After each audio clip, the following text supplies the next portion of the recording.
公元1508年，贵州龙场一片荒凉之地，一个男人躺在他亲手打造的石棺里。他不是在等死，他是在绝望中寻找答案。他曾是天子门生，京城精英，如今却成了被朝廷遗忘的流放者，一个没有品阶的议程。他所追求的圣贤之道，此刻仿佛走进了绝境。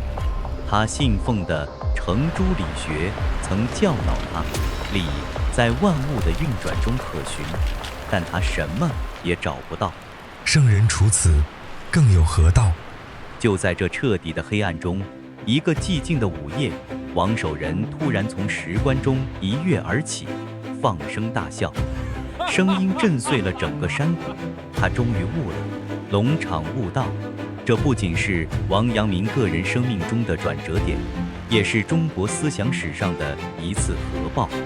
这股力量又让他如何从一个流放的囚徒变成了战无不胜的统帅和一代圣人。今天的主角王阳明，名守仁，别号阳明，浙江余姚人，明代的著名思想家、军事家和政治家，中国历史上罕见的立德、立功、立言三不朽人物之一。他出身显赫，父亲是状元王华。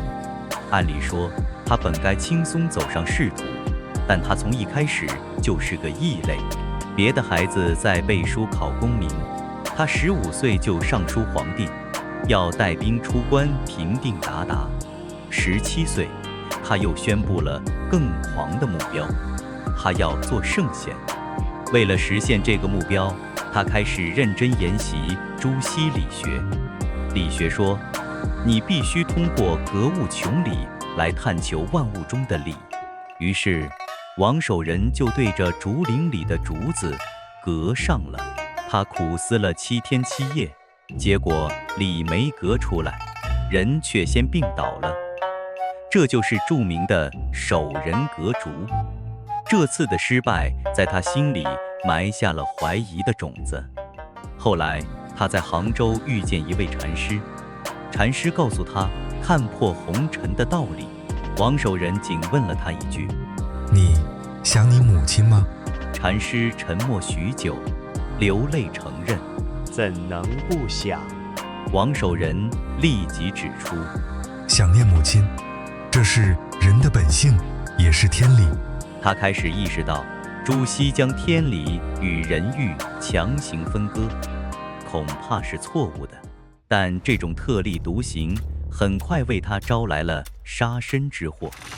正德3年，他因得罪权势滔天的大太监刘瑾，被当众施以廷杖，打得皮开肉绽，然后贬谪贵州龙场。刘瑾派出刺客，务求斩草除根。王守仁被迫在钱塘江边制造了投江自杀的假象，才侥幸逃脱。这就是他来到龙场的全部理由。他被世界彻底抛弃了。他日夜反思，圣贤之道到底在哪里？终于那一夜，他悟了，为什么要去竹子里找理？理不在别处。圣人之道，无性自足，这就是心即理。宇宙的真理不在外面，它就在你我心里。他悟出致良知，是非善恶，你的良知天生就知道。成圣的过程不是学习新东西，而是为善去恶，扫除私欲的尘埃，让心中的良知重新焕发光辉。他更悟出知行合一。你知道孝顺却不做，说明你根本没有知道。真正的知必然伴随着行。龙场悟道让王阳明脱胎换骨，而命运很快就给了他检验真理的机会。正德14年，宁王朱宸濠在江西叛乱，10万大军声势浩大。王阳明当时只是个手无寸铁的文官，但他不等朝廷一兵一卒，自己组织民兵，运用神出鬼没的兵法，发动了一场闪电战，只用了35天10万叛军灰飞烟灭。他用知行合一，证明了一个内心找到了光明的人，实力有多可怕。这次平叛胜利让他名震天下，但王阳明也因其学说不被儒学所容，遭到了朝中权臣的疯狂构陷。他没有选择对抗，而是四处讲学，弟子遍及天下。他的心学点燃了无数人的内心，他甚至漂洋过海，深刻影响了日本。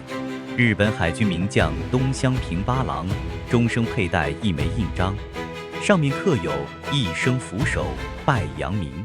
嘉靖7年，王阳明病逝于归途，在生命弥留之际，弟子问他有何遗言，他留下了中国哲学史上最坦荡的一句话：“此心光明，亦复何言？”从龙场的石棺到不朽的圣人，王阳明用一生告诉我们，真正的智慧不在别处，就在你我心里。